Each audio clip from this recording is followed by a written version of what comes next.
qetësinë, por nuk mjafton, zoti Bardhi duhet të largoheni nga salla. Zoti Bardhi, duke u fshehur mbrapa paprekshmërisë së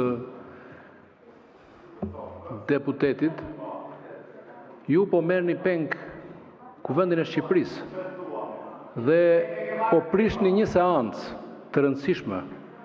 Bllokuat komisionerin, po bllokoni vazhdimin e punimeve, po i hiqni të drejtën të gjithë deputetëve, të cilët personalisht më kanë kontaktuar gjithë këto ditë dhe ju e dini mirë dhe kanë kërkuar të ushtrojnë të drejtën e tyre të fjalës në kuvend, po e merrni peng seancën dhe po e bllokoni.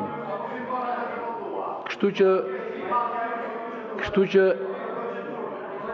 për herë të fundit po ju bëj thirrjen edhe kërkesën të bazuar në rregullore, nuk më kompleksoni dot me këto gjëra. Largohuni nga salla se ju nuk keni asgjë më shumë se sa secili prej nesh, një deputet i Kuvendit të Shqipërisë. Largohuni nga salla. Largohuni nga salla.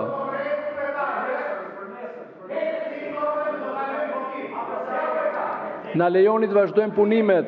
Ky nuk është kuvendi juaj. Ky është kuvendi i Republikës Shqipërisë.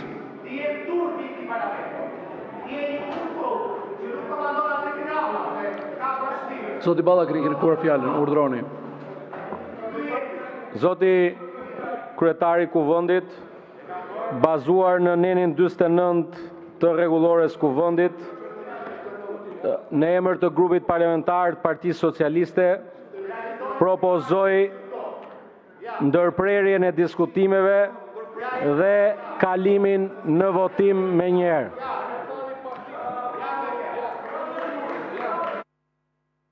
Hedhim në vot propozimin e zotit Balla.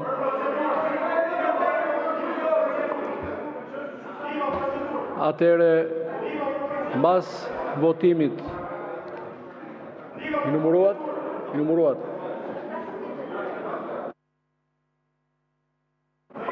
73 vota pro propozimit të zotit Balla të bazuar në nenin 49 të rregullores për të ndërprerë diskutimet dhe për të kaluar në votim. Largohuni, na lejoni të zhvillojmë votimin, zoti Bardhi. Vazhdojmë me votimin e akteve. Projekt rezoluta për vlerësimin e veprimtarisë së Agjencisë të Sigurimit të Depozitave për vitin 2024. Ky akt kërkon shumicë të thjeshtë votash. Votimi është i hapur. Procedura e votimit, një votim me elektronik. Hapet votimi.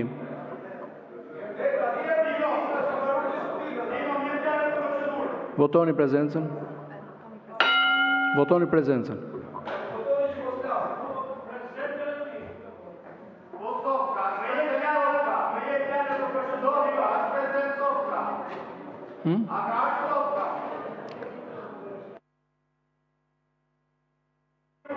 Ju lutem votoni.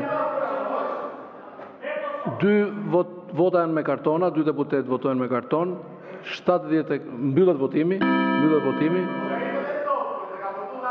74 vota pro, plus 2 me kartona, 76 vota pro, 0 abstenim, 0 kundër. Projekt rezoluta miratohet. Kalojmë në pikën 2 të rendit ditës, projekt rezoluta për vlerësimin e veprimtarisë së Institutit Studimeve për krimet dhe pasojat e komunizmit në Shqipëri për vitin 2024. Ky akt kërkon shumicë të thjeshtë votash. Votimi është i hapur, procedura e votimit.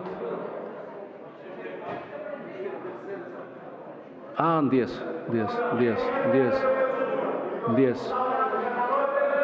Kemi bërë vetëm prezencën 76 prezent. Po. Atëherë fillojmë votimin për pikën e parë. Projekt rezoluta për vlerësimin e veprimtarisë së Agjencisë Sigurimit të Depozitave për vitin 2024. Votimi elektronik, hapet votimi.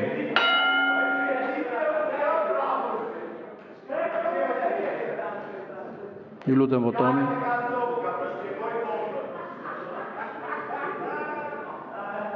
Largohu nga salla. Ju lutem votoni.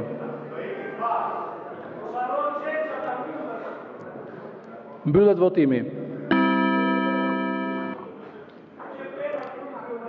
71 vota pro me elektronik dhe 2 me karton, 73 vota pro, 0 abstenime, 2 kundër. Projekt rezoluta miratohet. Kalojmë në pikën 2. Projekt rezoluta për vlerësimin e veprimtarisë së Institutit të Studimeve për krimet dhe pasojat e komunizmit në Shqipëri për vitin 2024. Ky akt kërkon shumicë të thjeshtë votash. Votimi është i hapur. Procedura e votimit, një votim me elektronik. Hapet votimi. Fillimisht prezenca. Prezencën e edhe prapë. Prezencën e edhe prapë apo jo? Po. Kalojmë procesin e votimit. Hapet votimi. Votoni.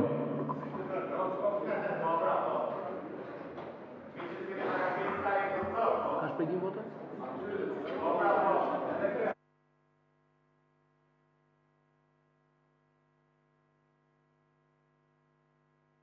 Mbyllet votimi.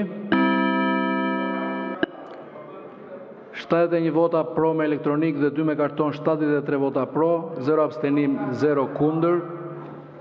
Projekt rezoluta miratohet. Kalojmë në pikën 3 të rendit ditës. Projekt rezoluta, mos më ndërprisni, nuk keni votuar kundër. Shpegohet vota kundër, jo mos pjesëmarrja në votim. Projekt rezoluta për vlerësimin e veprimtarisë së komisionerit për mbrojtjen nga diskriminimi për vitin 2024.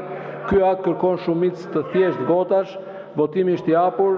Procedura e votimit, një votim me elektronik. Hapet votimi.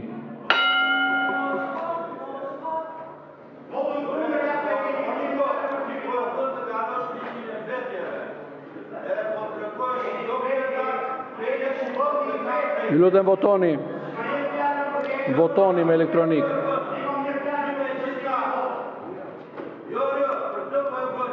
Mbyllet votimi.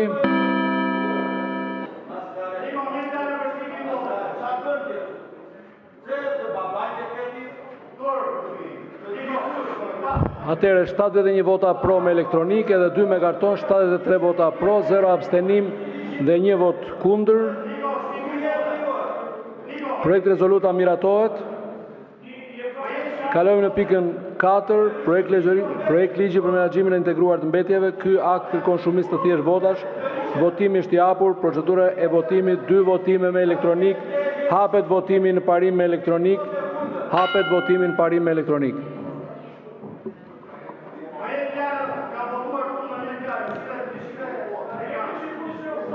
Mbyllet votimi. 71 vota pro me elektronik dhe 2 me karton, 73 vota pro, 0 abstenim, 3 vota kundër. Miratohet projekt ligji në parim. Kalojmë në votimin nen për nen me karton, sipas variantit të komisionit përgjegjës. Neni 1, pro, kundër, abstenim, miratohet. Neni 2, pro, kundër, abstenim, miratohet. Neni 3, pro, kundër, abstenim, miratohet. Neni 4, pro, kundër, abstenim, miratohet. Neni 5, pro, kundër, abstenim, miratohet. Neni 6, pro, kundër, abstenim, miratohet. Neni 7, pro, kundër, abstenim, miratohet. Neni 8, pro, kundër, abstenim, miratohet. Neni 9, pro, kundër, abstenim, miratohet. Neni 10, pro, kundër, abstenim, miratohet. Neni 11, pro, kundër, abstenim, miratohet. Neni 12, pro, kundër, abstenim, miratohet. Neni 13, pro, kundër, abstenim, miratohet. Neni 14, pro, kundër, abstenim, miratohet. Neni 15, pro, kundër, abstenim, miratohet. Neni 16, pro, kundër, abstenim, miratohet. Neni 17, pro, kundër, abstenim, miratohet. Neni 18, pro, kundër, abstenim, miratohet. Neni 19, pro, kundër, abstenim, miratohet. Neni 20, pro, kundër, abstenim, miratohet. Neni 21, pro, kundër, abstenim, miratohet. Neni 22, pro, kundër, abstenim, miratohet. Neni 23, pro, kundër, abstenim, miratohet. Neni 24, pro, kundër, abstenim, miratohet. Neni 25, pro, kundër, abstenim, miratohet. Neni 26, pro, kundër, abstenim, miratohet. Neni 27, pro, kundër, abstenim, miratohet. Neni, të përfundojmë, 28, pro, kundër, abstenim, miratohet. Neni 29, pro, kundër, abstenim, miratohet. Neni 30, pro, kundër, abstenim, miratohet. Neni 31, pro, kundër, abstenim, miratohet. Neni 32, pro, kundër, abstenim, miratohet. Neni 33, pro, kundër, abstenim, miratohet. Neni 34, pro, kundër, abstenim, miratohet. Neni 35, pro, kundër, abstenim, miratohet. Neni 36, pro, kundër, abstenim, miratohet. Neni 37, pro, kundër, abstenim, miratohet. Neni 38, pro, kundër, abstenim, miratohet. Neni 39, pro, kundër, abstenim, miratohet. Neni 40, pro, kundër, abstenim, miratohet. Neni 41 pro kundër abstenim miratohet. Neni 42 pro kundër abstenim miratohet. Neni 43 pro kundër abstenim miratohet. Neni 44 pro kundër abstenim miratohet. Neni 45 pro kundër abstenim miratohet. Neni 46 pro kundër abstenim miratohet. Neni 47 pro kundër abstenim miratohet. Neni 48 pro kundër abstenim miratohet. Neni 49 pro kundër abstenim miratohet. Neni 50 pro kundër abstenim miratohet. Neni 51 pro kundër abstenim miratohet. Neni 52 pro kundër abstenim miratohet. Neni 53 pro kundër abstenim miratohet. Neni 54 pro kundër abstenim miratohet. Neni 55 pro kundër abstenim miratohet. Neni 56 pro kundër abstenim miratohet. Neni 57 pro kundër abstenim miratohet. Neni 58 pro kundër abstenim miratohet. Neni 59 pro kundër abstenim miratohet. Neni 60 pro kundër abstenim miratohet. Neni 61 pro kundër abstenim miratohet. Neni 62 pro kundër abstenim miratohet. Neni 63 pro kundër abstenim miratohet. Neni 64 pro kundër abstenim miratohet. Neni 65 pro kundër abstenim miratohet. Neni 66 pro kundër abstenim miratohet. Neni 67 pro kundër abstenim miratohet. Neni 68 pro kundër abstenim miratohet. Neni 69 pro kundër abstenim miratohet. Neni 70 pro kundër abstenim miratohet, dilni jashtë. Neni 71 pro kundër abstenim miratohet. Neni 72 pro kundër abstenim miratohet. Neni 73 pro kundër abstenim miratohet, dil jashtë. Neni 74 pro kundër abstenim miratohet, dil jashtë. Neni 75 pro kundër abstenim miratohet, dil jashtë. Neni 76 pro kundër abstenim miratohet, dil jashtë. Neni 77 pro kundër abstenim miratohet, dil jashtë. Neni 78 pro kundër abstenim miratohet, dil jashtë. Neni 79 pro kundër abstenim miratohet, dil jashtë. Neni 80 pro kundër abstenim miratohet, dil jashtë. Neni 81 pro kundër abstenim miratohet, dil jashtë. Neni 82 pro kundër abstenim miratohet, dil jashtë. Neni 83 pro kundër abstenim miratohet, dil jashtë. Neni 84 pro kundër abstenim miratohet, dil jashtë. Neni 85 pro kundër abstenim miratohet, dil jashtë. Kalojmë në votim në tërësi, hapet votimi në tërësi me elektronik.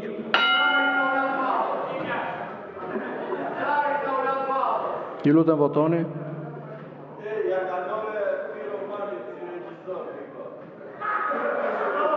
Ju lutem votoni.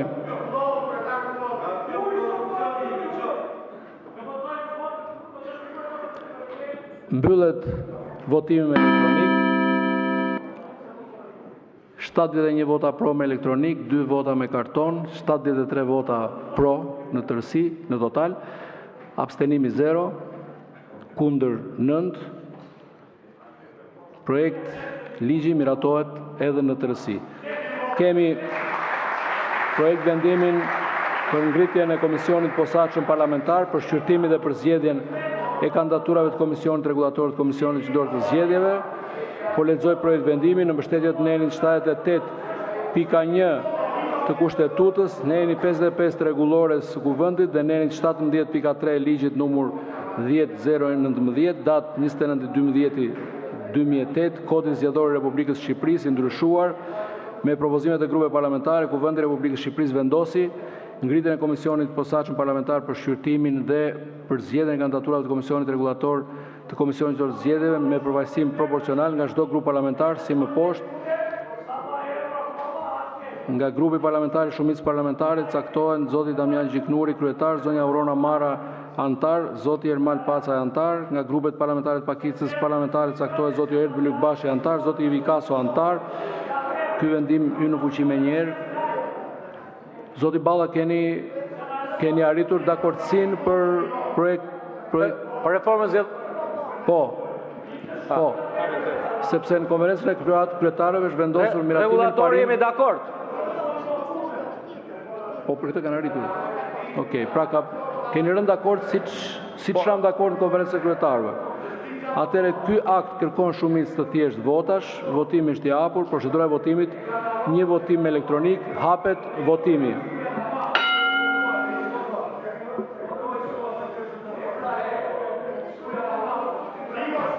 Ka rënë dakord me atë?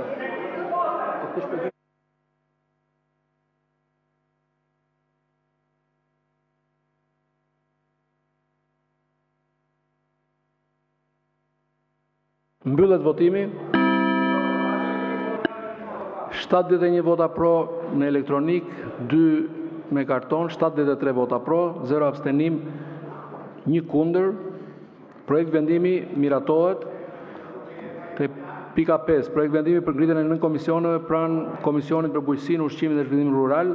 Po lexoj projekt vendimin në mbështetje të nenit 78 kushtetutës, neneve 19.2 dhe nenit 55 rregullores së Kuvendit me propozim të Konferencës Kryetarëve, Kuvendi i Republikës së Shqipërisë vendos 1. Ngritjen e 3 nën komisioneve pranë Komisionit për Bujqësinë, Ushqimin dhe Zhvillimin Rural, në Komisioni për mbështetjen financiare të bujqësisë, në Komisioni për ushqimin, në Komisioni për infrastrukturën dhe zhvillimin rural.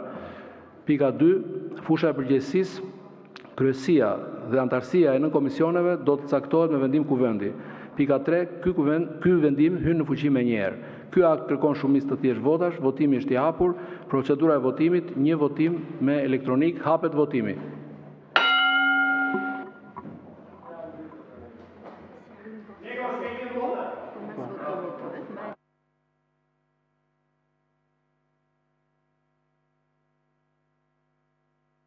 Mbyllet votimi. 71 vota pro me elektronik, 2 me karton, 73 vota pro, 0 abstenim, 1 kundër. Projekt vendimi miratohet. Projekt vendimi pika 6 e rendit ditës për ngritjen e komisionit posaçëm në Kuvendit të Shqipërisë për realizimin e reformës zgjedhore. Kemi rënë dakord në parim, por do duhet që të arrinit një dakordsi. Ka dakordsi, zoti Balla? Urdhroni. Zoti kryetari i Kuvendit, sapo në fillim të kësaj seance është depozituar një amendament, edhe me qenë se kemi këtë situatë të vështirë dhe deputeti që ka propozuar amendamentin nuk e propozon dot se është i dënuar, ta shtym për seancën pasardhëse në frymën e mirë që reformën zgjedhore ta miratojmë gjithë së bashku me gatishmërinë që kemi dhënë dje që do pranojmë propozimet që vijnë nga Partia Demokratike dhe grupet e tjera parlamentare. Kështu që kjo pikë e rendit ditës të shtyhet për votim në seancën parasardhëse. Po, për ta sqaruar dikë që bën vetëm zhurmë, në fillim të seancës ka pasur një kërkesë për përfshirje rendit ditës, po ju se keni menjen, kur të keni menjen mësim, faleminderit shumë kryetar. Hedhim në votim propozimin e zotit Balla për ta shtyrë këtë pikë në seancën e radhës. Kush është dakord për heqjen nga rendi ditës dhe shtyrjen në seancën tjetër pasi të arritur dakordësia, natyrisht. Numëroni votat. 73 vota pro, atëherë shtyhet për herën tjetër. Projekt vendimi për ngritjen e komisionit posaçëm pra të Kuvendit shtyhet për reformën zgjedhore territoriale administrative, shtyhet për herën tjetër. Po projekt vendimet, to amendamentet.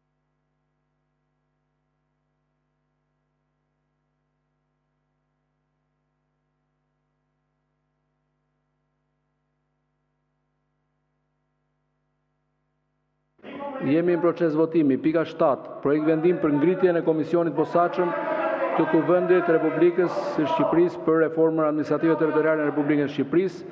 Po lexoj projekt vendimin në mbështetje të neneve 77.1 dhe 78.1 të kushtetutës dhe të neneve 24 dhe 55.1 dhe rregullores së Kuvendit me propozimin e një grupi deputetësh. Kuvendi i Republikës së Shqipërisë vendosi 1. Ngritjen e komisionit posaçëm parlamentar për reformën administrative territoriale në Republikën e Shqipërisë.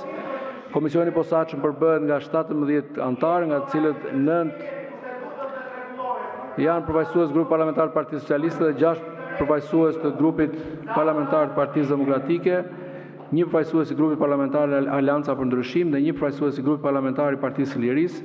Emrat e antarëve të tij do të përcaktohen me vendim të Kuvendit. Ky vendim hyn në fuqi menjëherë. Për këtë projekt vendimi janë paraqitur nga kryetari i grupit parlamentar të Partisë Demokratike amendamentet me numër 2949 protokolli data 16/10/2025 për ndryshimin e pikës 3, 10 dhe 11. Hedhim në votim së bashku me amendamentet projekt vendimin. Ky akt kërkon shumicë të thjeshtë votash, votimi është i hapur. Procedura e votimit, votim me karton. Po, zoti Balla. Jemi të gatshëm të miratojmë të gjitha propozimet që kanë ardhur nga grupi parlamentar i Partisë Demokratike, sa i përket paritetit në antar, të drejtës së vetos së bashkëkryetarit dhe ndarjen si më poshtë.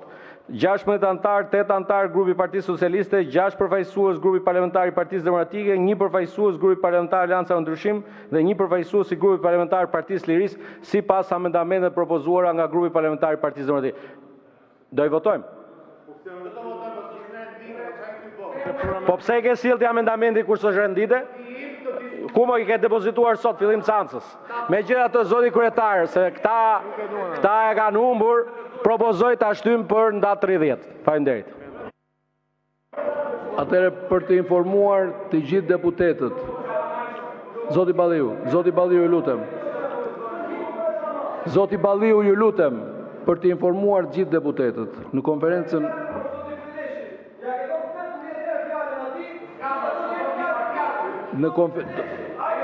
të dëgjoni, në konferencën e kryetarëve është vendosur që nëse do të ketë dakordsi ndërmjet dy grupeve parlamentare, do të futet në seancën e ditës së sotme. Pra është vendim i konferencës së kryetarëve për të shqyrtuar sot. Shumë mirë që kanë rënë dakord edhe me amendamentin e grupit parlamentar të Partisë Demokratike. Megjithatë, përderisa ka një propozim për të tërhequr nga rendi i ditës, e hedhim në votim propozimin për shtyrjen edhe të kësaj pike.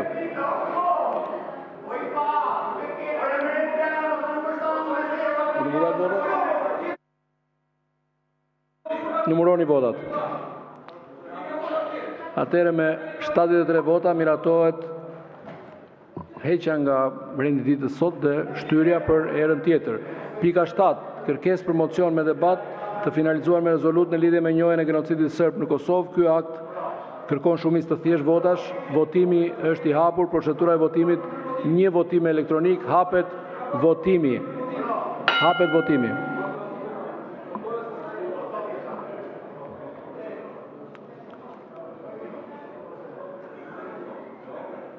I lutem votoni me elektronik.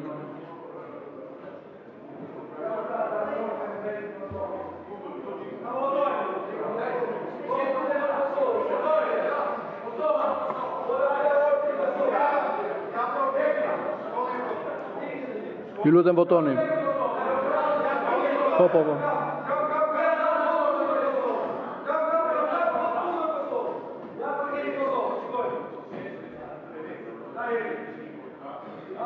Mbyllet votimi.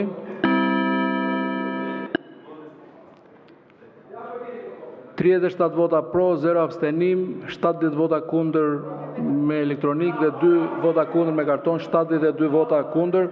Kërkesa nuk miratohet. Këtu mbyllet procesi i votimit. Shpjegimi i votës kundër, fjala për zotin Strazimiri. 2 minuta. Kjo që keni bërë sot është një skandal, është dekapitimi i parlamentit. Keni bërë thjesht një dialog ti dhe ta ulan balla dhe askush tjetër. Edhe sikur të kishim qenë në kushtet e kaosit në seancë ku nuk merret dot vendim dhe nuk zhvillohet dot seanca, ti ke pas vetëm një rrugdalje sot.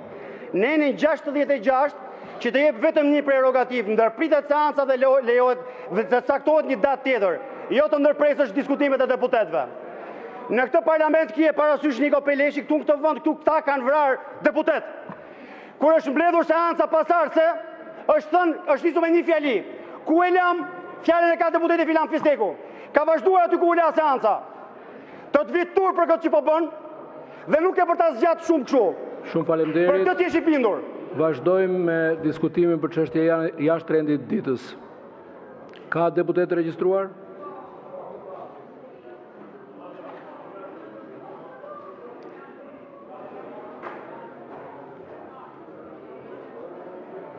Lista e deputetëve të regjistruar? Sa e regjistruar?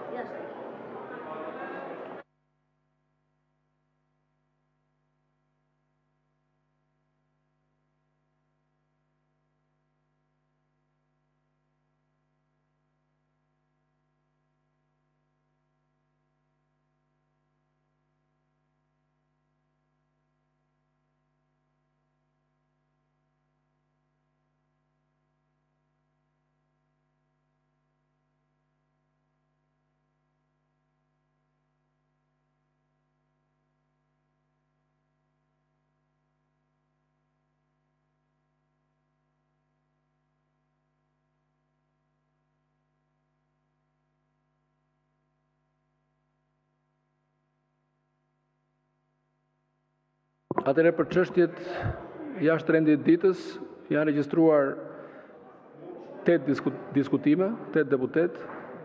Zoti Klevis Balliu, 5 minuta, nga gjithë deputet nga 5 minuta. I pari është Klevis Balliu. Zoti Balliu, fjala për ju.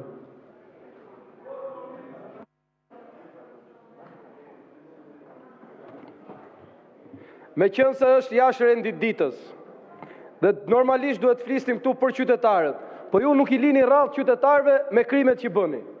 Keni që kur ka filluar kjo seancë, kam qenë deputet më parë këtu në këtë seancë, në këtë parlament, dhe nuk ka qenë në këtë mënyrë që ti të marrësh për mision pengimin e çdo deputeti.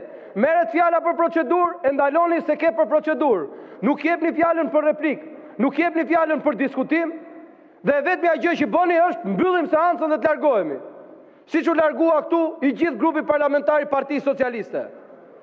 Nuk e kuptoj çfarë është ky rrull për mos lënë diskutimet në parlament dhe debatin. Është anormale ajo që bëni ju me deputetët e Partisë Demokratike dhe të opozitës. Keni qekur keni hyrë në atë karrike zoti Peleshi, që nuk keni bërë asgjë tjetër përveç se I keni mohuar drejtën e fjalës opozitës. Çfarë keni? Nuk doni diskutojmë për fondet IPART, se u del emri I babait Suel Qelës. Nuk doni diskutojmë për fondet IPART se dalin vëllezërit e motrat e kushërinë e Frida Kripsës. Nuk doni të diskutojmë për projekt ligjin e mbetjeve që ju zotrinj harxuat 400 milion euro të qytetarëve shqiptar, I futët në xhep Can Surrel, e ca te Veliaj, e ca te Zoto e kompani, dhe tani vini këtu thoni do bëjmë një ligj tjetër për të vjedhur 400 milion euro tjera. Prandaj nuk I jepni fjalën deputetëve të opozitës. Ju kërkoi kryetari I grupit për procedurë, nuk u dha fjala. Kemi kërkuar zotri dhe po të kërkoj prap, ja ku je, e ke librin aty, na trego pak ku është në rregulloren e parlamentit që duhen dorëzuar pyetjet me shkrim. S'janë me asnjë vend. Ne kemi të drejtën tonë t'i bëjmë pyetje raportuesve të institucioneve presupozohet pavarura. Që ju që nga momenti dhe forma se si I trajtoni këtu, që thoni pyetjet ja kemi shkruar ne, edhe tani përgjigju vetëm këtyre dhe jo deputetëve. Që është gjithë ky vrull për të mbyllur parlamentin? Pse duhet keni ju si kryetari këtij parlamenti misionin që mos ketë debat, ndërkohë parlamenti është pikërisht për të bërë debat. Përmendet Aruba, mbyllni seancën. Përmendet Olsi Rama, mbyllni seancën. Përmendet Tigri 1, Tigri 3, mbyllni seancën. Nuk keni bërë asgjë tjetër që kur ka filluar ky parlament, vetëm keni mbyllur seancat parlamentare.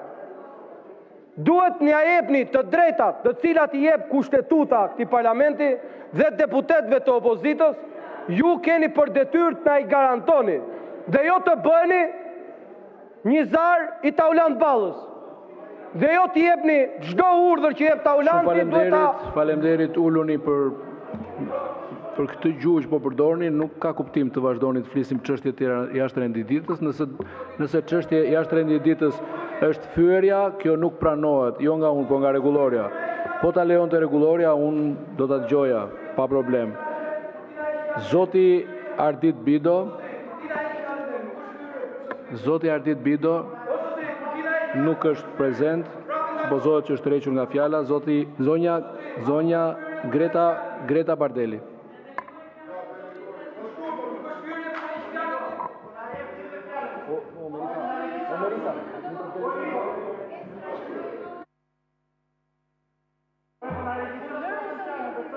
Zonja Bardeli, fjalën? E ka zoti Strazimiri. Zoti Strazimiri. Si të regjistroj, nuk e kam unë në dorë, regjistroj. Unë?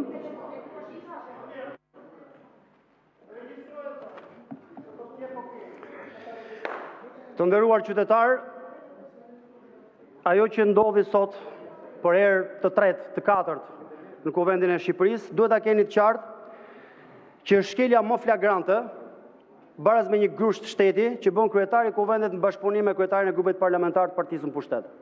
Nuk e ka kompetencën të heqë fjalimet e deputetëve, nuk e ka, thjesht nuk e ka. E vetmja gjë, me gjithë situatën që I krijoi, që nuk pati kaos, këtu është një qetësi e madhe, ju e pat, e vetmja kompetencë do të kishte edhe në qoftë se këtu do të kishte kaos.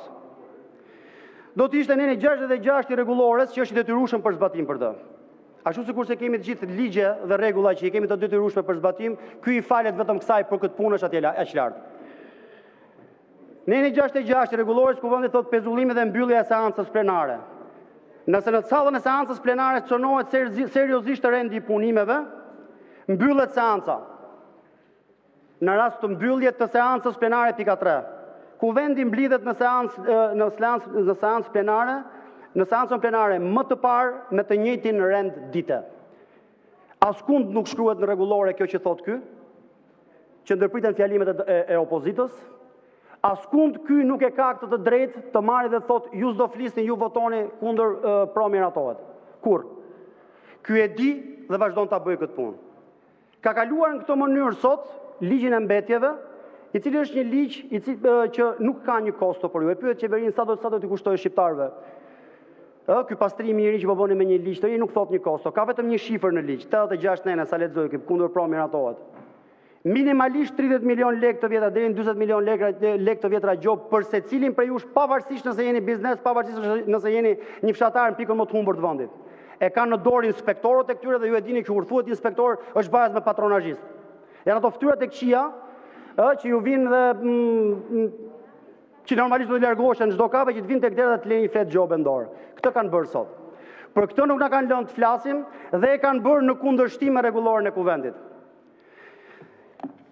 Pjesa tjetër, kanë votuar kundër rezolutës për të njohur ky shtet genocidin serb kundër shqiptarëve të Kosovës.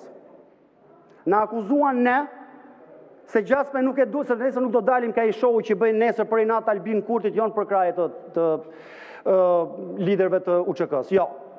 Tani të bëjmë pak histori. Ky këtu është një artikull i gazetës Koha Jon ditën e martë me datë 15 nëntor 1994. Edi Rama që bën thirrje për vot kundër kushtetutës sepse thot, është një vot mes të ligave të tjera, është një vot kundër presidentit kosovar të Sali Berishës. Kosovar ky e quan sharje që në vitin 1994.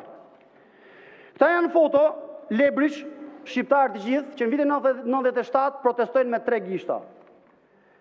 Ja ku e ke, 28 shkurt 1997.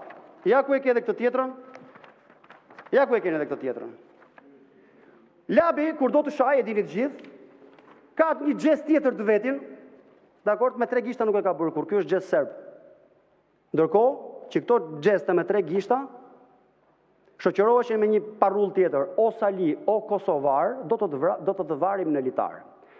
Ishte një plagjaturë, asaj që thrisim në 91 në Ramiz o Zagar do të varim në litar, që do të thotë, këta në vitin 97 ja kanë vënë në gojë këtyre që bënin 3 gishta këtë parull, sepse Zagar e kishin baraz me Kosovar. Kjo është dashuria që kanë për Kosovën, pa ju përmendur ato të vitit 44-45 që i kërkonin Titos pash zotin na bashkoh na bë Republikë 7 dhe Tito si qasi. Se ndryshe do kishim qenë dhe ne në Republikë 7. Pa ju përmendur faktin që është i vetmi kryeministër ai i këtyre, Fatosnano, në korrik 98 që shkoi dhe takoi Miloševićin në Kret kur serbistë nuk i pranonin as shajistët në kampionat. Ishte nën sanksione. Nesër do t'i shikoni se si do dalin në shesh në mbrojtje të Kosovës. Fill, mbasi kanë votuar sot kundër e skuqën. Sallën e votimit në parlament, nuk ka, për parlamentin shqiptar, nuk ka patur një genocid serb në Kosovë. Jo, nuk ka ndodhur.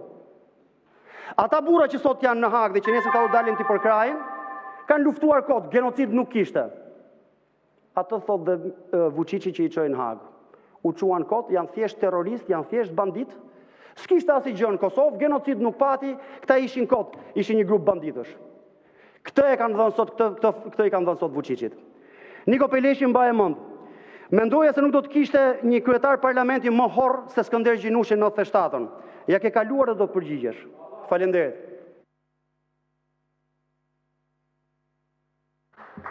Shumë faleminderit sa po bënja gati fjalimin për të falenderuar që me gjitha shpërsinë e opozitarizmit tuaj ke qëndruar brenda kornizës, po tani në fund s'ke ç'bën, në rregull.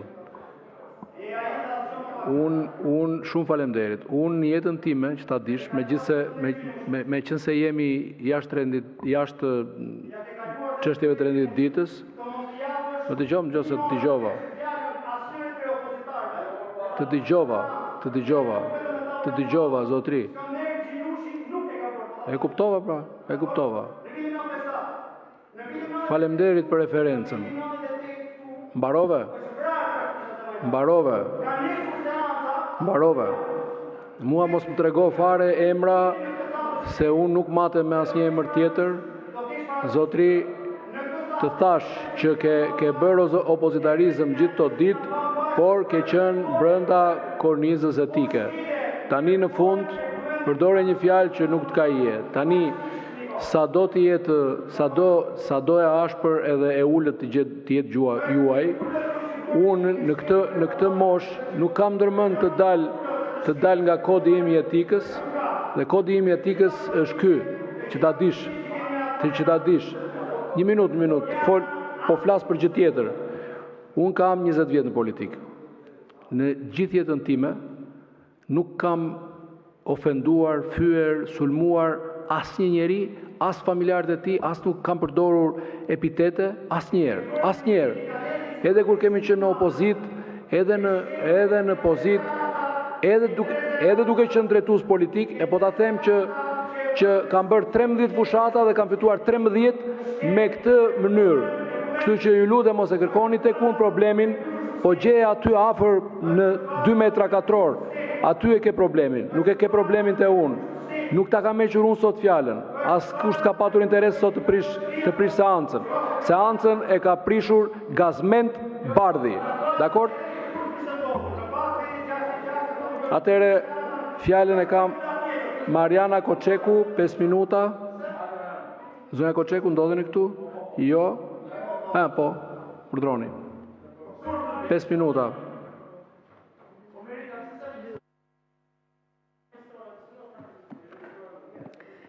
I nderuam kryetar, të nderuam koleg deputet. Kam dëshirë me nis këtë paraqitjen teme të parë në këtë kuvend me një histori të vogël e të vërtet, ashtu siç janë tana historitë që ma vonë bëhen të mëdha. Na të lindun e tritun në Shkodër, veçanërisht në Dukagjin, kena një anekdot. I thoni një herë një burri, zot shtëpie babë të fëmish. Çaj ke thanë mëre burr këtyne fëmijëve që kanë dalë kaq të mirë? E ai buzëqeshte e xhexhej, asgja. Si more, asgja. Ai përsëri heshte. Asgja pra vazhdonte ai. Dhe me të vërtetë ai nuk I kishte thënë asgja sepse kishte mjaftu për me vepru. Dhe ai kishte veprue. Kaq ke gjithë historia. Veprosh do me thanë t'jesh shembulli më I mirë, në mënyrë të natyrshme, pa poza e pa sforcime. Unë jam këtë kuvend të nderuar për me u mundu e me realizu me vete dhe jo vetëm atë motën e famshme evropiane dhe perëndimore që thot, mendo globalisht e vepro lokalisht. Kësaj jam e ndërgjeshme se sfida më e madhe se cilit prej nesh, është plotësimi dhe kurorëzimi I asaj kontrate të pashkrume që u artikulu me njëherë pas viteve 90, një dekadë para se të lindja on, e që ka të bëjë me integrimin e Shqipënisë në Bashkimin Evropian. Zona që unë përfatsoj, veçanërisht Dukagjini, ka shumë mungesa dhe nevoja, dhe për shkak të terrenit izolimit që ka, po dhe për shkak të harresës historike të tana sistemeve dhe qeverive që kanë pas ka shi kësaj zone dhe kësaj treve. Para 2 vitesh me mbështetjen e qeverisë dhe të bashkisë, u fillu rruga Dukagjinit, me shumë problematikave që ka has kjo rrugë, por që ka pas një impakt dhe një rritje të jashtëzakonshme të interesit të vetë komunitetit, që ka kallëzon se kjo zonë ka një të ardhme të jashtëzakonshme përpara. Në këtë moment punimesh që ne jena, jam e lumtun që mbështetja e kryeministrit nuk mungon ndaj kësaj zone dhe kësaj rruge, çka do e çoj këtë rrugë në një tjetër nivel, rrugën e Dukagjinit drejt asfaltimit dhe kushteve bashkohore me mbështetjen e qeverisë dhe të kryeministit Rama, duke I dhënë jetë 3 njësive administrative që mbulon kjo rrugë, Shal, Shosh dhe Polt. Po për me shku një hap matej dhe për me I dhanë Alpeve frymën që ato meritojnë, po me mbështetjen e kryeministit Rama së shpejti do të fillojmë rrugën Shal Tropoj, për me I dhanë Alpeve dhe për me i bashkua të bashkë dhe me ju dhanë vëmendjen që meritojnë, sepse asnjë zonë më mirë nuk mundet me zhvillu një turizëm identitar, të vërtet dhe tradicional si kjo zonë. Si përfaqësuese atyne zonave, ndjej detyrën morale dhe politike të them dy fjalë dhe për çështjen e thethit. Si malsore dhe si sipërmarrëse në turizëm, ndaj dhimbjen dhe ndjej dhimbjen për humbjen e tanat i mundit dhe djersës tyne, ku ata qëllimin e kanë pas të zhvillojnë dhe të jetojnë në zonën e tyne. Si deputete e shoh dhe jam e bindun se ajo që do të vi është më mirë se ajo që ka shku, me projekt të qartë, vizion dhe mbrojtje të pasunive tona natyrore dhe kulturore dhe historike. Du me mbyll këtë fjalim temin të parë në këtë kuvend, tu i falenderu të tanë banor të Qarkut Shkodër, për votimin dhe mbështetjen e pakursyme. Ashtë nder dhe krenari për mu që të përfaqësoj Shkodrën, avangardën e mendimit qytetar, kulturës dhe historisë shqiptare.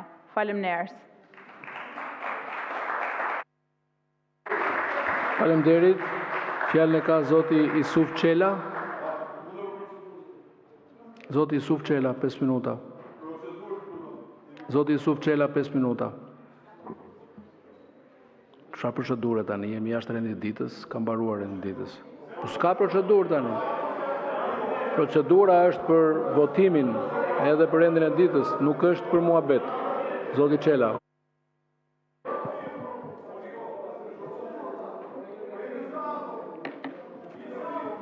O seancë, jepja për procedurë.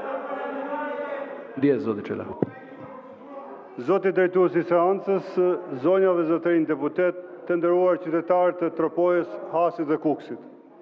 Si fillim, duhet ju them ju si drejtues zoti Peleshi, i këtij parlamenti, se ky sesion nisi në mënyrën më të turpshme të mundshme, pasi vijojnë disa seanca dhe më kryesorja në seancën e paraqitjes programit të 4 vjeçar të qeverisë, ju e ndërpret me urdhër dhe regji, duke mos lejuar debat të gjithë kolegëve deputet rreth programit tuaj qeverisës dhe për këtë do të mbeteni edhe mbaheni mend në historinë parlamentare ju si person, por edhe si majorancë që nuk lejuat opozitën të flasë e të ballafaqojë idetë me ato çfarë ju paraqitet shqiptarëve për 4 vitet e ardhshme. Ajo seancë do të mbahet në memorinë e shqiptarëve si seanca e turpit.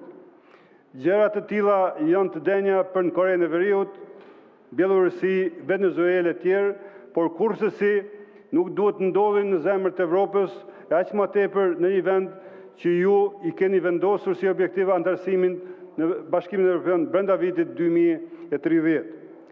Sot me këtë që u bë në parlament, ju doni në vazhdimsi të mos leni opozitën të flasi.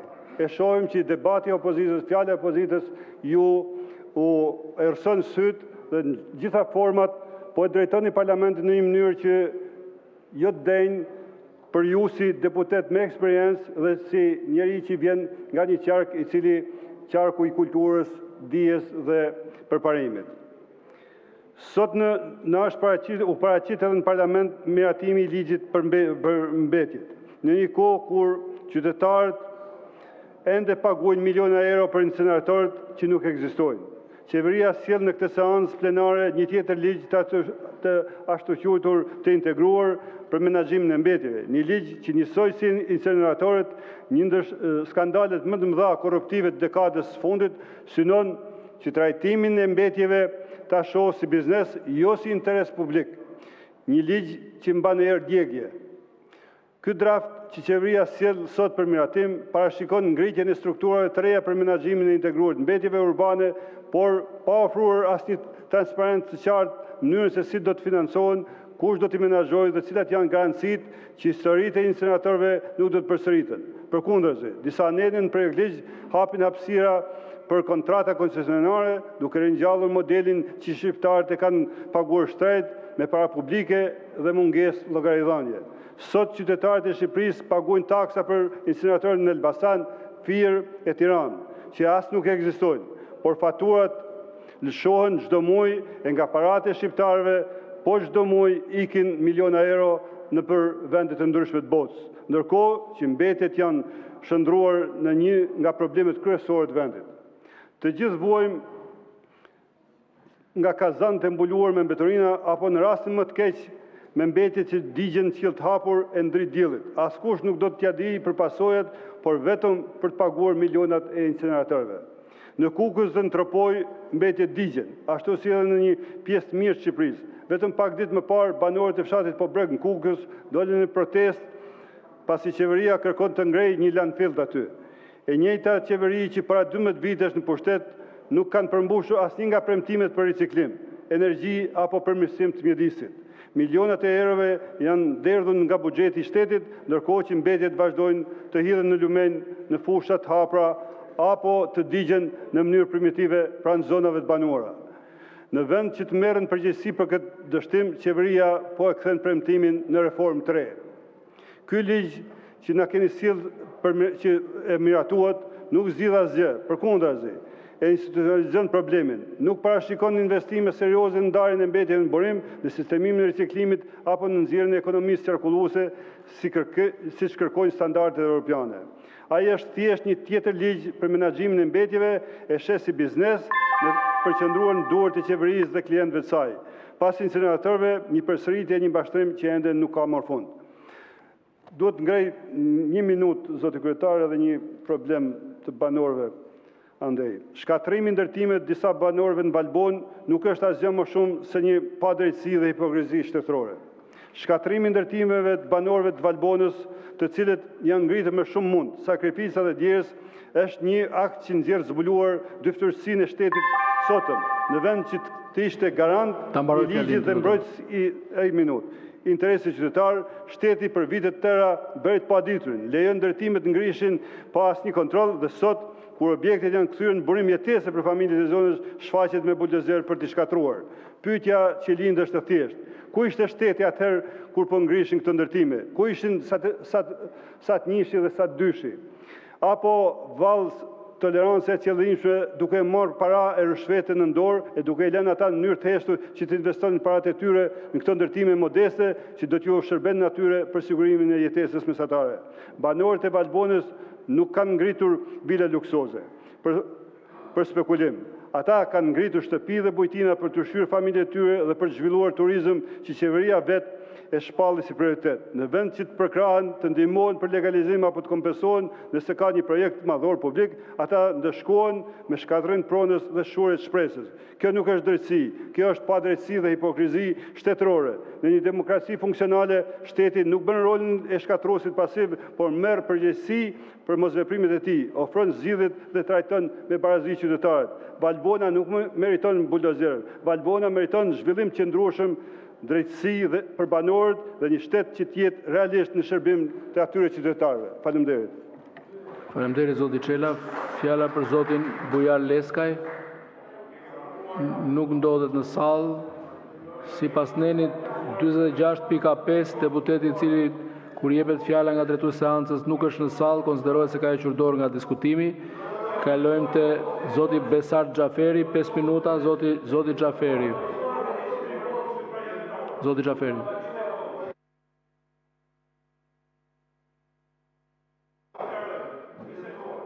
Nuk kam as marrëveshje, as fjalë, as deputeti nuk ndodhet në sallë dhe as zoti Boçi nuk është fare në listën e diskutantëve. Pra, nuk është në sallë, nuk ka marrëveshje, nuk ndodhet këtu deputeti që t'i ler vendin një deputeti tjetër. Po ju lexoj, është pa ekuivok fare, neni 46.5, zoti Xhaferi.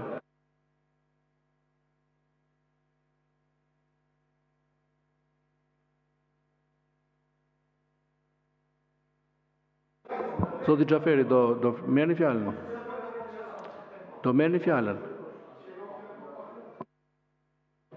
20 ditë, ka qenë burri mirë, tash një shfaqje se dush. Ropsh. Po ti them se ti po vepron në formë tillë, jo unë, po ta kisha atë vend do ta bëja këto që po bën ti.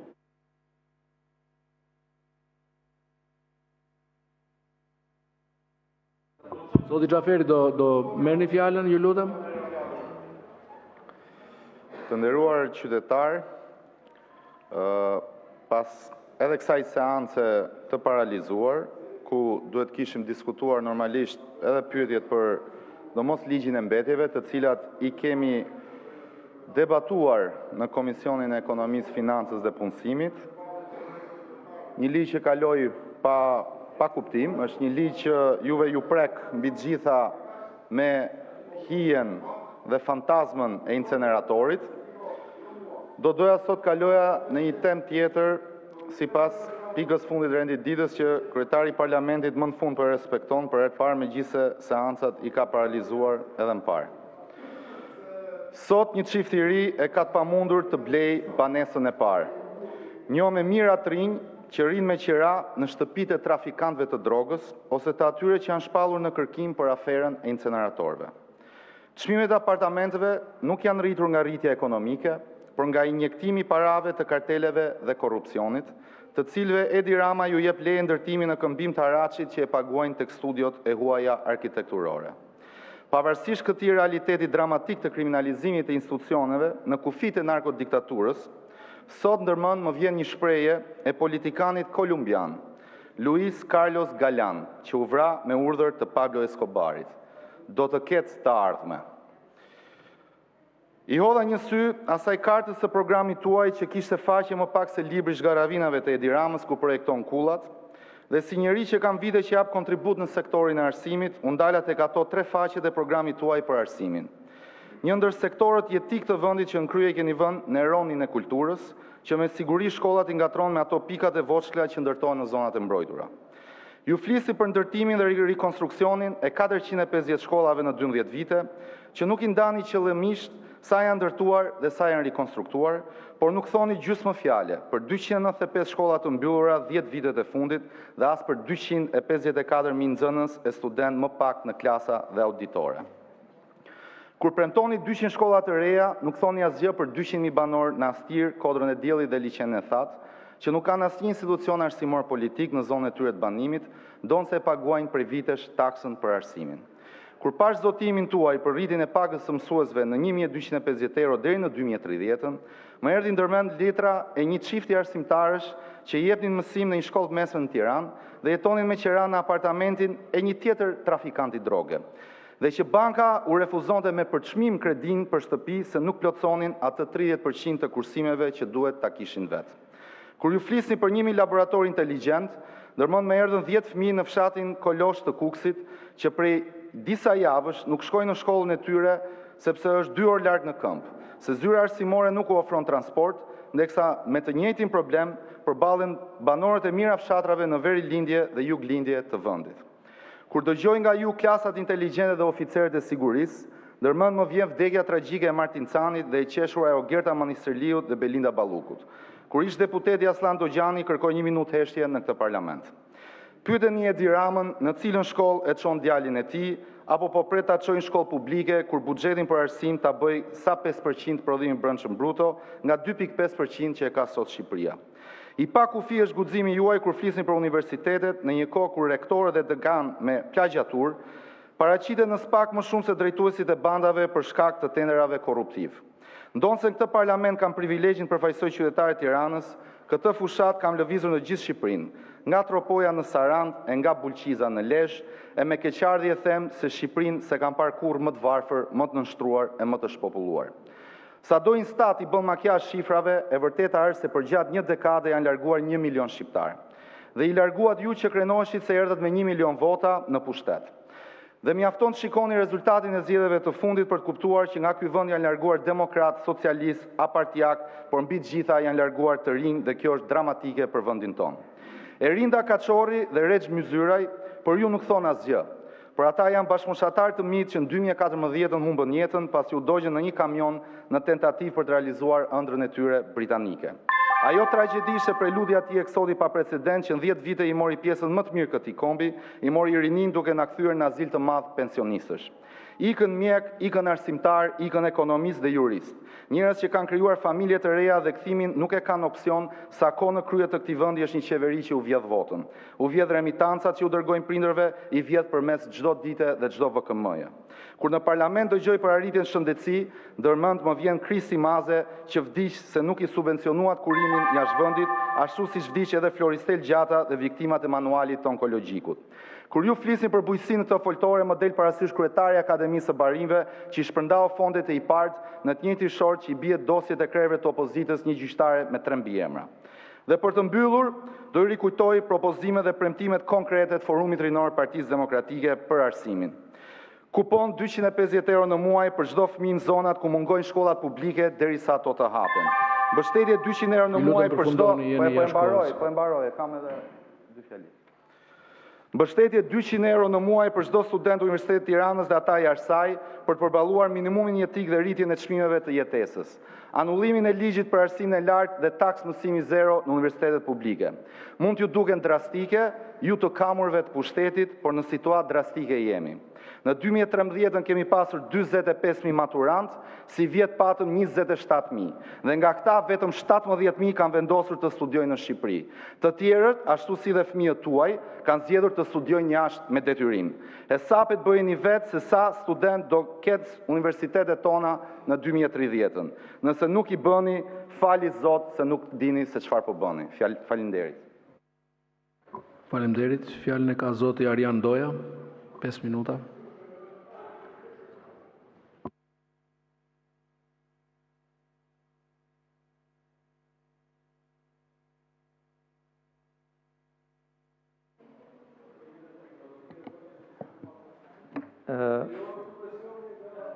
Të nderuar deputet, të nderuar teleshikues që na shikoni, votues të rregull, qytetar të Republikës Shqipërisë. Është hera e parë që dal në këtë foltore dhe në radhë të parë duhet falenderoj gjithë ata që më kanë votuar edhe kanë pas kohën dhe mundësinë të i përkushtohen rrugtimit tim politik. Së dyti, jam përpjek gjatë gjithë jetës time ta ndërtoj rrugtimin bazuar në punë, respekt, dinitet, sepse ai që nderon të tjerët do presë edhe të nderohet nga të tjerët. I falenderoj në mënyrë të veçantë 2, 4, 6 edhe kryetari i kuvendit që është antar i grupit parlamentar të Partisë Socialiste njëkohësisht, që janë pjesë e kësaj seance, po që bashkë me 11 tonë nuk plotësojnë quorumin e nevojshëm bazuar në enin 56 pikat 1, 2 dhe 3 të kuvendit që të zhvillohet kjo seancë, pasi kjo është në përputhje me rregulloren e kuvendit. Kërkesat që bëjnë deputetët e Partisë Demokratike bazuar në enin 49 të rregullores, e cila është akt që parashikohet në Kushtetutën e Republikës së Shqipërisë në enin 75, parashikojnë që çdo lloj kërkese që ka të bëjë me zbatimin e rregullores, qoftë dhe kjo që kërkojmë tani, që kam kërku pak më parë kur po e drejtonte dhe zonja Spahiu, ka të bëjë pikërisht me faktin që ky kuvend ka detyrimin që të zhvillojë seancat plenare në mënyrë sa më të rregullt, në përputhje me Kushtetutën dhe me aktin e vet normativ që është rregullore. Nga fillimi i seancës së parë deri më sot në këtë legjislaturë, unë kam parë një varg shkeljesh dhe parregullsisht të cilat nuk më duken normale. Unë e kam dhënë mendimin tim edhe në Këshillin e Legjislacionit, këshilli i përhershëm pjesë e cilit jam, me qëllimin e mirë që në kuvend të kthehet normaliteti ku njerëzit të kuvendojnë, ku njerëzit të flasin.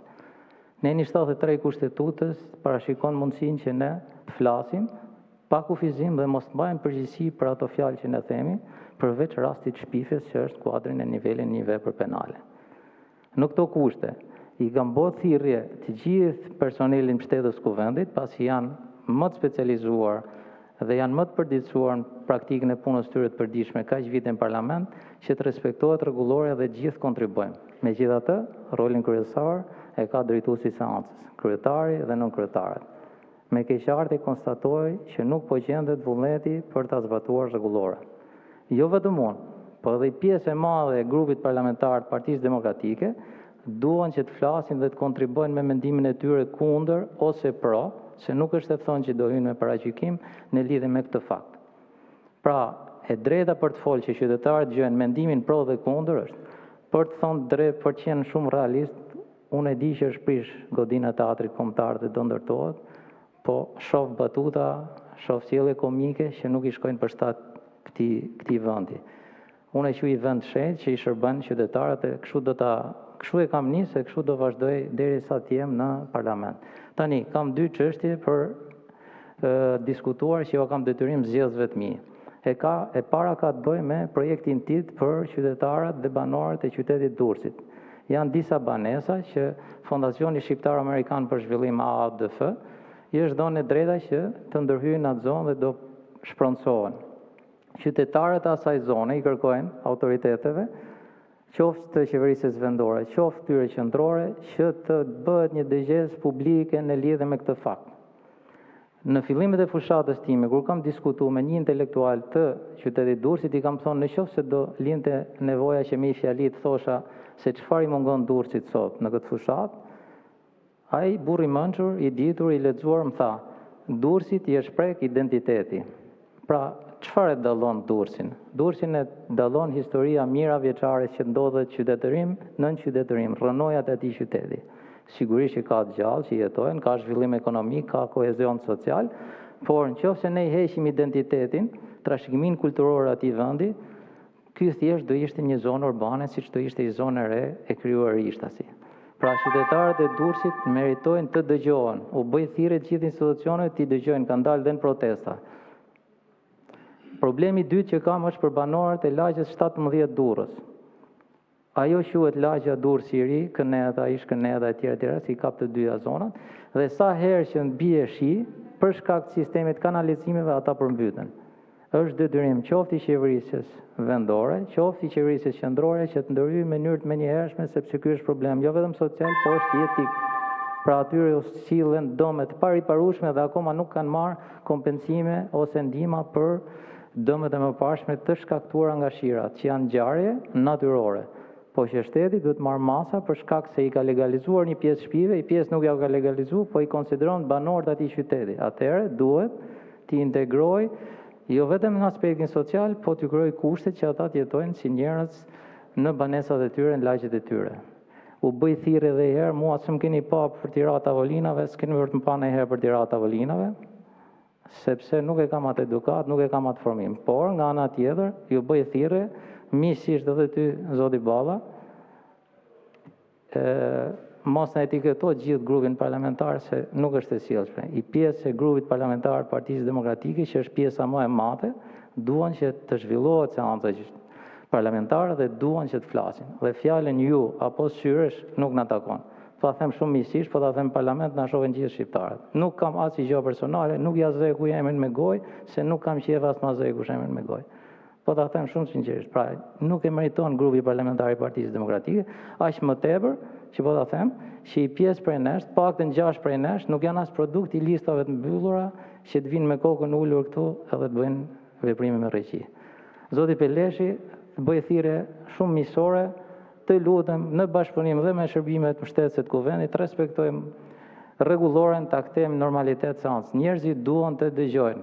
Do me thonë, ligji për mbetjet ka një dispozit, sinqerisht të them, kush është jurist, ka një dispozit që për nga masa e dënimit, në eni 77, te i kalon rrezikshmërinë shoqërore që ka kodi penal. Është problem juridik, nuk mund të kalohet vetëm votim. Pra, që do të thotë, qofse kodi penal në enin 34 ti parashikon masën e dënimit me gjobë, dhe kjo në bazë të normave që janë vendosur në këtë ligj, kalon atë që është për krim, do të thotë që një kontravajtje administrative po japim rrezikshmëri shoqërore më të madhe se një krim. Janë ca probleme që mund të riparohen fare thjesht. Ne vetëm në komisione po bëjmë jetë parlamentare. Po diskutojmë, s'po prishim rendin, s'po prishim qetësinë, pse duhet të vazhdoj kështu? Ju faleminderit për kohën. Faleminderit. Shumë faleminderit. E vlerësoj shumë fjalën tuaj dhe unë besoj të fjala opozitare e fortë, por pa fyeri dhe realisht, me qenë se jemi dhe në mbyllje të ditës, jo vetëm unë, po kushdo të qoftë këtu, drejtues i seancës, kryetari i kuvendit nuk mund ta ketë asnjëherë për kënaqësi që të ndërpres fjalën e një deputeti. Por është e pamundur që ne të respektojmë rregulloren duke bërë në mënyrë selektive, dikujt ja jap, dikujt ja marr. Kjo karige nuk është e imja, kjo është e qytetarëve, do të thotë që duhet jemi të bararslarguar. Unë ju kërkoj juve dhe të gjithë atyre që janë zëra racional këtu, të ndihmojmë njëri tjetrin për të mos e prishur asnjë seancë të vetme. Unë jam i bindur që të dy krahët kryesor këtu duan të flasin, duan të bëjnë debat, përgatiten për debat dhe prishet vetëm nga mungesa e mirëkuptimit e atyre që e kanë për detyrë nga ju të arrin një mirëkuptim. Si mund të prishet seanca e sotme për kush do ta lexojë pyetjen? Do ta lexojë pyetjen komisioneri, pra drejtuesi i institucionit pavarur, apo do ta lexojë deputeti? Kryetari i kuvendit interpreton rregulloren dhe kjo është e pa kontestueshme. Rregulloria aq më tepër as nuk thot fare që duhet ta lexojë deputeti, thot thjesht që duhet të ketë pyetje dhe përgjigje. Kjo ndodhi dhe edhe nëse është gabim, edhe nëse është gabim, kjo vendimarrje respektohet, sepse kështu e thot neni 116 mos gabojmë rregullores. Interpretimin e bën kryetari i kuvendit. Po të prishësh seancën për kush do ta lexojë pyetjen, kjo është për të reflektuar të gjithë së bashku. Shumë faleminderit, këtu seanca mbyllet, natën e mirë të gjithëve.